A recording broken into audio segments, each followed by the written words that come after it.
Bonjour à tous, bienvenue sur la chaîne Aux Citoyens. Aujourd'hui, nous allons accueillir Christophe, auteur de la chaîne de podcast Cap sur l'humour.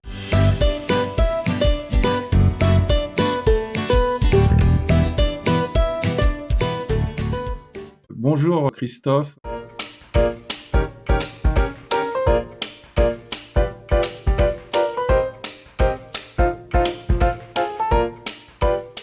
Finalement, au fond de toi, tu es un militant.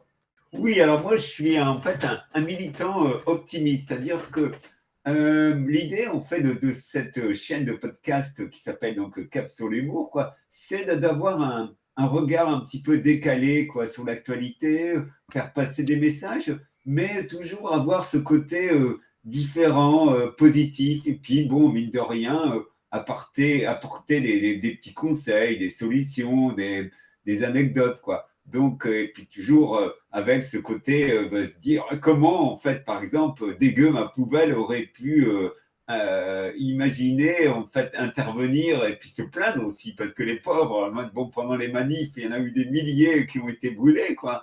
Donc voilà, donc c'est un petit peu voir du côté positif de la vie, quoi. Et puis aussi contrecarrer toutes les infos super négatives que les chaînes telles que BFM, alors moi j'aime bien BFM, je vais trouver un nom qui s'appelle Bonne Frousse à la mode, quoi. Voilà, aurait pu. Donc c'est le côté léger, quoi. Je n'ai pas la prétention de porter de jugement, quoi. C'est plus un petit côté fable actuel, moderne. Je veux dire, toi, tu utilises l'humour comme une espèce d'exorcisme par rapport à la dureté de la vie, notamment après le décès de ton père, à 10 ans. Voilà, oui. En fait, je pense que l'humour a été un superbe outil ou une arme pacifique quoi, pour extérioriser en fait des angoisses, des malaises, quoi. Et puis aussi, mine de rien, et là, c'est pas moi qui le dis, quoi, lorsque l'on rit, quoi, on sécrète des hormones de bien-être, quoi. Donc, on se fait à la fois bien plaisir et puis aussi, on fait plaisir aux autres, quoi. Et puis, il y a un chiffre, en fait, qui est assez flagrant dans notre époque, c'est que en 1946, on riait en moyenne 15 jours, pas 15 jours, 15 minutes par jour, quoi. Et là, on doit être arrivé à 30 secondes, quoi. Donc, voilà, donc tout est là, quoi. Donc, moi, bah, comme je suis manuellement manchot, comme disaient Égyptiens, pardon, handicapé, je me suis dit, bon, voilà, j'ai un petit peu ce côté de traduire d'une manière loufoque et puis un côté humour résistant, quoi. Ça doit être plus efficace, en tout cas, que la critique. Oui, c'est ça. Puis bon, il y a plein de très bonnes vidéos quoi, qui paraissent, de très bons articles. Bon, moi, je me suis dit, je vais pratiquement prendre l'envers du décor en disant rajouter quoi, quelque chose de différent tout en faisant passer un message. Parce que moi, ça ne m'intéresserait pas de faire des podcasts, de parler quoi, de bien-être, d'écologie à la bobo. Non, bon, ça, il y a plein de gens qui le font. Quoi. Donc, moi, le but, c'était d'être différent. Quoi. En fait, ce qui est bien, justement, quoi, dans l'humour, quoi, c'est qu'on peut ramener de l'autodérision. Quoi. Donc, c'est-à-dire qu'on se fait à la fois comment, un plaisir, quoi, et puis on démontre qu'on a une faculté de se remettre en cause. Quoi, hein. Donc, c'est ce que j'explique un petit peu, parce que par ailleurs, je suis formateur en humour positif en entreprise. Quoi. Donc, j'anime depuis 10 ans ces formations. J'ai dû former plus de 600 personnes actuellement, quoi. Et puis, l'idée, c'est aussi de se dire, voilà, l'humour est un super outil, quoi, pour pouvoir faire passer des messages, mais aussi pour se déstresser, quoi. Alors justement, est-ce qu'on peut revenir sur cette idée de formation en positivisme? Ça consiste en quoi exactement? Alors, c'est en fait de travailler sur son quotidien, quoi. Donc là, quand j'ai des participants ou participantes dans mes formations, c'est par exemple dire bonjour, quoi. C'est vrai que beaucoup de gens ne savent plus dire bonjour, quoi.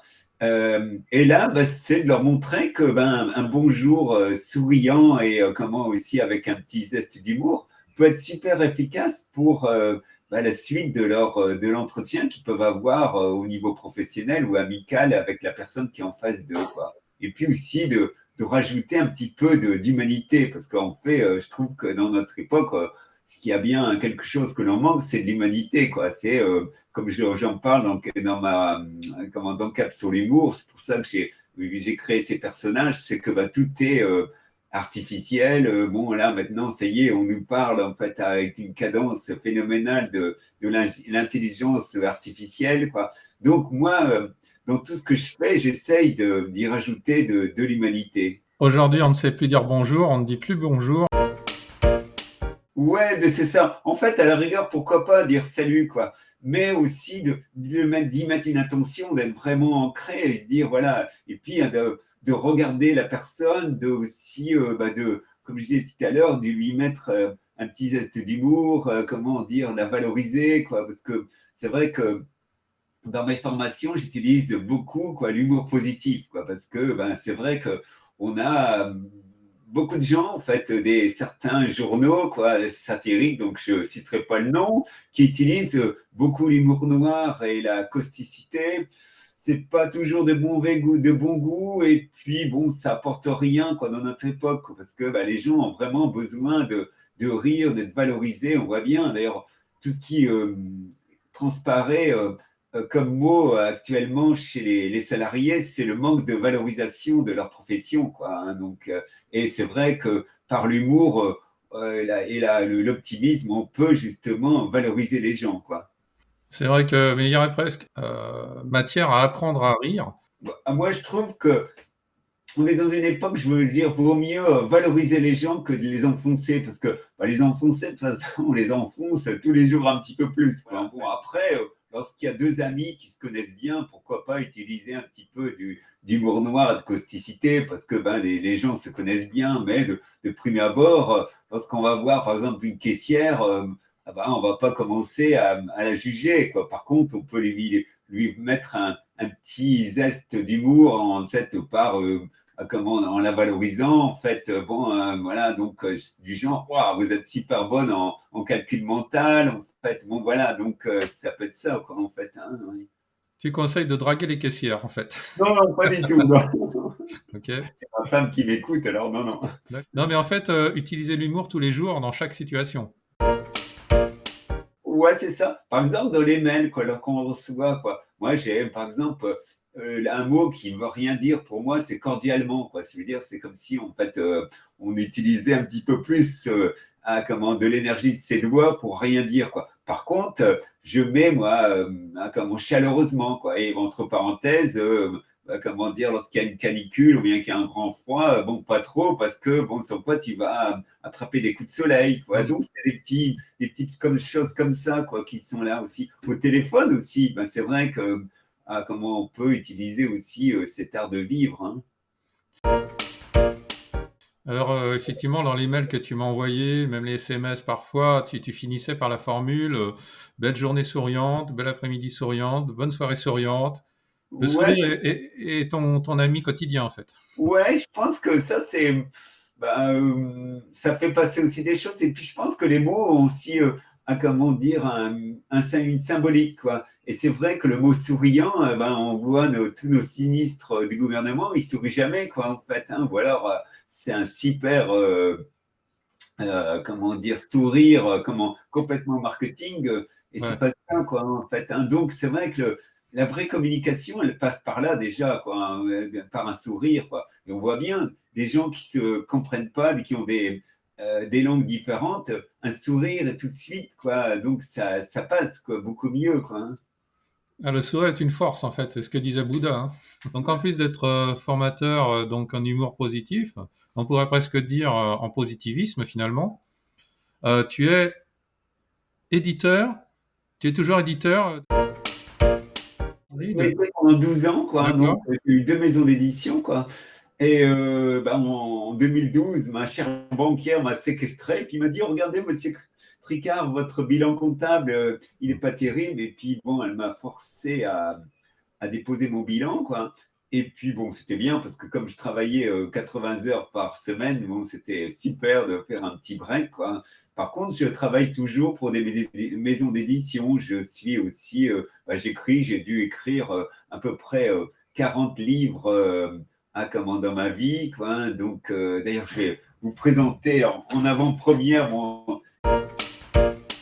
je viens de recevoir les premiers exemplaires, quoi. Donc, ça s'appelle Une drôle de vie sous un arbre à papa, quoi. Donc, c'est en fait un livre qui est une fiction, quoi. Mais bien sûr, je me suis servi de pas mal de choses de ma vie, quoi, sur 60 ans, quoi, d'un personnage, quoi. Donc, et puis aussi avec un ange, en fait, qui réagit de temps en temps, quoi. 40 livres, Christophe?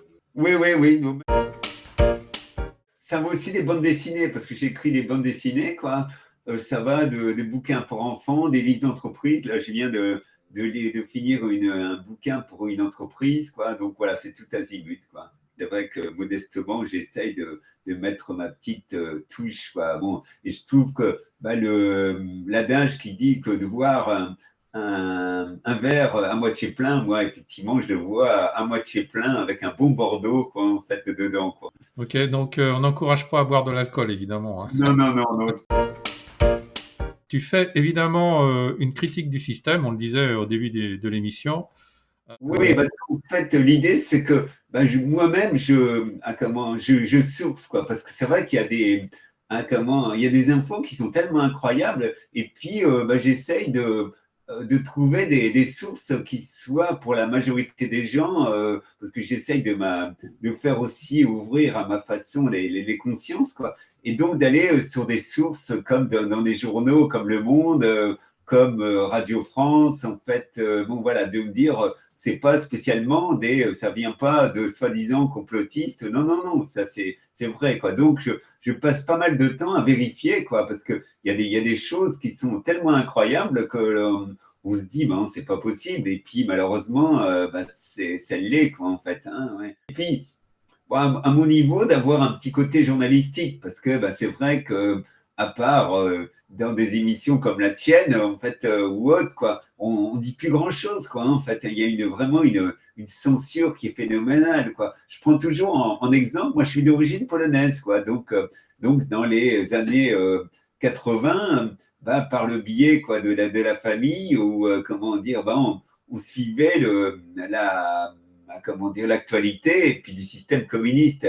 Et je trouvais que, bon, après, bien sûr, le contexte est complètement différent, quoi, mais il y avait une certaine liberté qu'on n'a pas. Et c'est vrai qu'en plus, avec tous les moyens technologiques, il y a une censure et puis un flicage phénoménal qui se passe sur nous, quoi. Oui, et puis l'omerta ne dépend pas finalement de la couleur politique du système. Elle dépend finalement de ceux qui dirigent. Là, on rentre dans le sérieux, on n'est plus du tout dans Oui, le... oui, tout à fait. Oui, non, mais il faut de temps en temps. Ouais. Oui, Voilà. oui, non, mais en fait, on se rend compte que les gens les plus sérieux ne sont pas spécialement toujours là où on les trouve, quoi, en fait. Hein. Et, moi, j'aime bien cette boutade, c'était Alphonse Allais qui disait méfiez-vous des gens qui ne sourient pas, ce ne sont pas des gens sérieux, quoi. Et effectivement, on pourrait mettre ça dans nos hommes politiques parce que ils font toujours une tronche d'enterrement, quoi. Comme pas possible, quoi. Hein, enfin, et bon, on se dit que c'est plus des humains, quoi. Ça se trouve, c'est de l'intelligence artificielle qui est déjà là, quoi. En tout, en Des tout, robots. en tout cas, c'est sûr, ils ont un masque et ce masque-là, c'est celui qu'on leur a conseillé peut-être par leur team de communication d'avoir. C'est bien aussi de montrer ses sentiments, quoi. Moi, ce que j'essaye justement dans mes podcasts sur Cap sur l'humour, c'est de montrer, quoi, des sentiments de vrais gens, de vrais objets, quoi. Parce que on est tous pareils, quoi. Et on essaye de montrer que non, il faut être insensible, que nos dirigeants ne doivent pas montrer leurs sentiments, quoi. Et bon, non, c'est pas ça la vie pour moi. C'est-à-dire qu'effectivement, il faut aussi se déclarer, se dire voilà, j'ai fait une erreur, bon, je suis heureux, en fait, bon, l'heure est grave, mais pas être sous le mode en fait complètement stoïque du 1er janvier au 31 décembre de chaque année, quoi. Ouais, voilà. Donc, en fait, on est des êtres humains, quel que soit le costume qu'on porte. Ouais, ouais, tout à fait. Ouais. Et on a le droit de rire.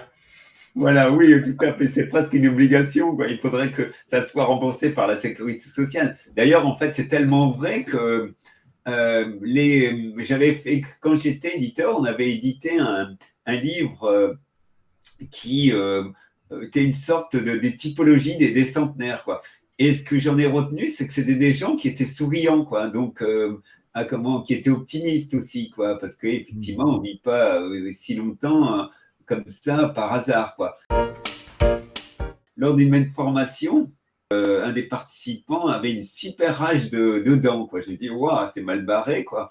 Et puis, en fait, il a commencé à rire, il a commencé à jouer, quoi. Et pendant 7 heures, ben, sa rage de dents était anesthésiée, quoi, par le rire, par l'humour, quoi. Bon, alors après, bien sûr, à la fin de la journée, il a fallu quand même qu'il aille prendre rendez-vous chez un dentiste. Et ouais. Mais comme quoi, effectivement, là, le rire a une forme d'anesthésiant, quoi, qui a été reconnu, entre autres, par le professeur Homestein, qui pendant 25 ans a travaillé justement sur les bienfaits de l'humour et du rire, quoi. Donc voilà, donc c'est pas une vue de l'esprit, quoi. Non, non, c'est une question de bonne vibration, en fait. Voilà, tout à fait. Ouais. Bon, et d'ailleurs, je pense que pourquoi on ne permet plus aux gens de sourire, parce que ben, c'est vrai que quelqu'un d'épanoui, souriant, il est beaucoup plus dangereux, quoi, pour un pouvoir quel qu'il soit, quoi, en fait. Hein. Donc, et ce qui est bien, c'est que parmi, en tout cas, mes copains résistants ici, ben, on a tous la pêche et la banane, quoi. Hein. Donc, il n'y a pas que le beurre qui nous aide, quoi. Bah, il faut, hein, tout en restant réaliste, évidemment. Oui, oui, bah, ça ne nous empêche pas, quoi, effectivement, d'être sérieux, d'avoir des idées, d'avoir des actions, quoi, mais dans la légèreté et dans la joie, quoi, hein, c'est ce qui est important, quoi. Voilà, bah, sinon on va déprimer à longueur de temps et ça Ouais, va alors, rien si on va construire. faire la joie, par contre, des laboratoires pharmaceutiques, et non, ça Et va. oui, en plus.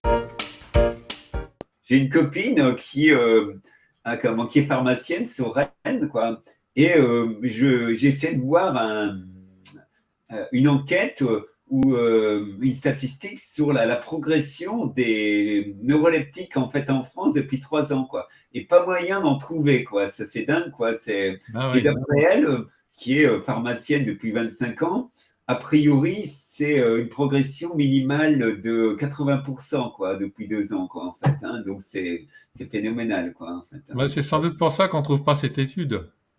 Oui, oui, ah bah oui, parce que bah oui, c'est un côté tellement dramatique, en fait. Hein. Donc, dans une de tes émissions, tu parles d'une association, on va la citer parce qu'elle est vraiment importante et elle est chère à mon cœur. Zero Waste, qui en fait est une association de recyclage et d'utilisation contre l'obsolescence programmée, contre toute obsolescence en fait, de tout ce qui est d'occasion, voire même peut-être même d'un blocus d'achat finalement de tout objet neuf. Ouais. C'est une idée qu'on retrouve dans La Belle Verte. Je sais Oui, pas si oui, tu oui. as vu le film. Oui. Et du coup, en fait, ils ont gagné, si tu veux, dans ce film, la lutte contre le système oppresseur, en refusant d'acheter des objets neufs. Ouais, Alors, ça ouais. m'étonnait de retrouver une association qui préconisait la même chose. Est-ce qu'on se rapproche de la Belle Verte, Christophe?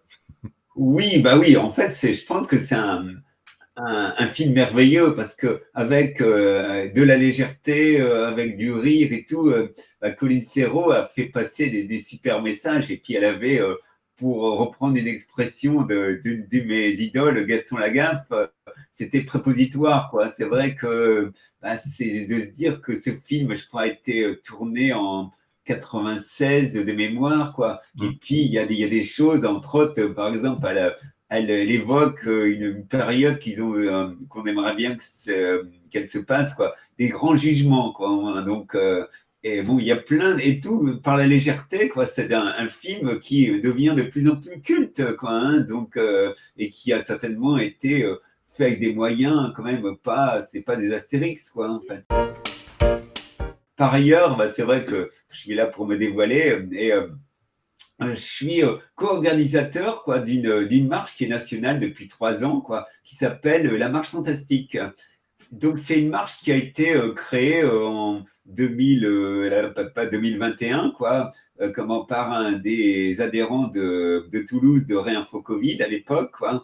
Et puis, qui a eu tellement de succès qu'on est, l'année dernière, on a dû être 2000 personnes en fait à marcher, mais dans différentes régions, parce que l'idée, c'est pas d'avoir des grands rassemblements, quoi. Donc, comme nous, en Bretagne, on était, je crois qu'on a été, on a marché pendant 15 jours l'année dernière, et là, on renouvelle, quoi. Donc, l'initiative du 3 au 11 juillet. Donc, si les gens veulent venir, il n'y a pas de problème. Et puis, tapote marchefantastique.fr. Et puis là, ils vont avoir les différents tronçons et où, comment s'inscrire et que faire, quoi. Donc voilà, D'accord. donc, côté résistant, mais dans la joie, dans la bonne humeur, quoi, en fait. Hein. Et puis quand on est dans la nature, on a plein d'idées. En fait, on se regroupe. Il y a eu même des mariages qui se sont faits justement dans ces marches, quoi. Donc voilà, c'est aussi la joie, elle est là, quoi, parce que on est en train de concevoir un nouveau monde, mais ici, pour moi, il ne faut pas que ça soit que des blabla, quoi. Il faut que ça soit de l'action, quoi, et si possible dans la joie, quoi. Mais oui, on est activiste et aussi dans la façon de rendre plus joyeux le monde dans lequel on vit en ce moment pour en faire un monde futur bien plus vivable. Bah oui, parce que pour un politique où comment le rire, je pense, c'est une arme. Ils peuvent pas en fait tirer sur du rire, quoi, en fait, hein, ou sur quelqu'un qui est joyeux, quoi. Ouais, ça me rappelle un livre que j'ai lu d'un auteur que j'aime beaucoup, Bernard Werber, Ouais, ah euh, oui. qui Ouais, disait, il disait que il fallait prendre l'humour comme bouclier. ouais. Ah oui, oui, oui, tout à fait, oui. Bah oui, effectivement, c'est une telle arme, en fait, pacifique, un peu en plus gratuite, quoi, hein, donc que un adversaire ne peut rien faire, quoi. En fait, c'est purement cérébral aussi, c'est-à-dire que lorsqu'on est dans la joie, nos neurones en fait fonctionnent beaucoup mieux et on trouve beaucoup plus de solutions que lorsqu'on est en train de pleurnicher, quoi. Ouais, c'est vrai. Donc, en fait, oui, l'intelligence collective fonctionne mieux. Voilà, tout à fait. Je me suis rendu compte, par exemple, dans un domaine que je connais bien, depuis une dizaine d'années, dans les BD humoristiques, il y en a beaucoup moins qui paraissent chaque année, quoi. On n'a plus les Ouais. grands classiques comme, pour moi, mon idole, je me répète, c'était Gaston Lagaffe, quoi, qui, mine de rien, à travers ses BD, faisait passer des super messages à la fois politiques, mais de bien-être, de bullage, de vie, quoi, en fait. Hein. On n'a plus des grands personnages comme ça, quoi. Donc on se dit que peut-être que, bah oui, c'est même sûr, quoi. Ils ont compris que il faut pas trop véhiculer, quoi, de l'humour comme ça, bon enfant, parce que c'est gênant, quoi, en fait. Hein. C'est vrai que si on avait un Coluche actuellement, ce serait embêtant, quoi, pour le système, quoi. Hein. Ouais. D'ailleurs, les bandes dessinées deviennent très sérieuses maintenant. Bah oui, alors un autre phénomène aussi qui est, également, je ne sais pas si Alain, tu as remarqué, c'est qu'il y a beaucoup de romans graphiques qui sont en noir et blanc, quoi. Et pour moi, une BD, c'est en couleur, quoi. Et puis la vie, c'est en couleur, quoi. Et là, comme si on rassemblait un côté très sombre dans ces romans graphiques qui souvent sont liés, en fait, à la guerre, des méfaits et tout, mais qui sont jamais positifs, quoi, hein, en fait. Et puis, effectivement, ça, c'est un petit côté technique. On met ça en noir et blanc pour bien renforcer, quoi, ce côté négatif qui fait peur, quoi, globalement, quoi. Est-ce que tu penses qu'il y a une espèce de manœuvre d'infantilisation de la société, justement enfin, la publicité, par exemple, nous montre des images très infantilisantes de personnages qui n'ont pas beaucoup de conscience ou de raisonnement. Les bandes dessinées deviennent finalement des romans noirs où, effectivement, comme tu le dis, il n'y a plus de couleurs. Mais finalement, tout ça nous fait-il pas plutôt régresser? Oh c'est évident, quoi. C'est vrai que je pense que il y a une régression, quoi, dans les contenus, quoi, que ça soit de livres, de bandes dessinées ou de films, quoi, hein, qui sont là, quoi, et qui se retranscrivent dans la réalité. On voit bien, quoi. toutes les vidéos quoi qu'ils peuvent avoir sur TikTok, c'est vraiment affligeant quoi pour la majorité quoi. Hein. Donc oui, il y a une régression quoi qui est en train de se passer quoi. Hein, en fait, puis même au niveau scolaire quoi, on voit le niveau quoi. Par exemple d'un bac des années 20, je ne suis pas sûr que moi je l'aurais eu quoi avec celui d'aujourd'hui quoi. Ça n'a plus rien à voir quoi. Donc c'est vrai que on essaye d'abaisser au moment, hein, et pour certains, on réussit à baisser le niveau culturel et intellectuel. Quoi, hein, ouais. Alors toi qui es fan de bande dessinée, puisque tu en écris toi-même, est-ce que tu connais Jean-Pierre Petit? Jean-Pierre Comme- Petit est un astrophysicien ouais, qui était mis au rebut pour ses idées révolutionnaires et le fait que qu'il avait conscience d'une vie extraterrestre. Et il écrit, il crée des bandes dessinées, ouais, notamment Anselme l'Enturlu, ouais. qui démontre de manière ludique et facile comment fonctionne le cosmos. Donc, en fait, ce genre de publication n'est pas évidemment médiatisé, pourtant elle apporterait beaucoup finalement à la société. Ah, comment il y a une censure en fait qui se passe chez les libraires, quoi. En fait, hein. Par exemple, mon ami comment Louis Fouché, quoi, me disait qu'il était censuré dans les espaces culturels Leclerc et la Fnac, quoi. Il est distribué que dans les librairies indépendantes, quoi. Hein. Donc voilà. Et alors pourtant, il n'est pas révolutionnaire. Et tout quoi. Ouais, il y a aussi même dans l'édition, quoi, une super censure. Alors on laisse publier, en fait, bon, les gens peuvent pas. On ne peut pas interdire la publication. Par contre, la véritable censure se passe au niveau de la diffusion. Quoi. Et ça, C'est c'est ça. assez efficace. Quoi. Ouais. Alors, Alain, tu tombes bien aussi parce que j'ai passé une annonce. Je suis en train de réaliser un album de bande dessinée humoristique qui va s'appeler un nouveau monde plus souriant et qui part du postulat qu'il y a une méga panne d'Internet qui arrive et forcément, ça change beaucoup quoi, de choses. Et là, je cherche un dessinateur humoristique qui serait tenté par être dans l'aventure et j'ai déjà un financement participatif qui est prêt à être lancé lorsqu'on aura quelques planches. Quoi. Donc voilà, je lance en fait à tes auditeurs et tes fans ben voilà, une recherche comme ça. Et donc, je mettrai, je sais pas, tu mettras les liens, en fait, me contacter. Et puis voilà, donc et on te mettra, si c'est grâce à toi, on mettra Alain, quoi, notre grand donateur, quoi, donc avec qui a servi d'agence matrimoniale, quoi, donc professionnelle, quoi. Donc je serai une marieuse. Oui, ouais, ouais, ouais. Professionnelle, hein. Voilà, ouais.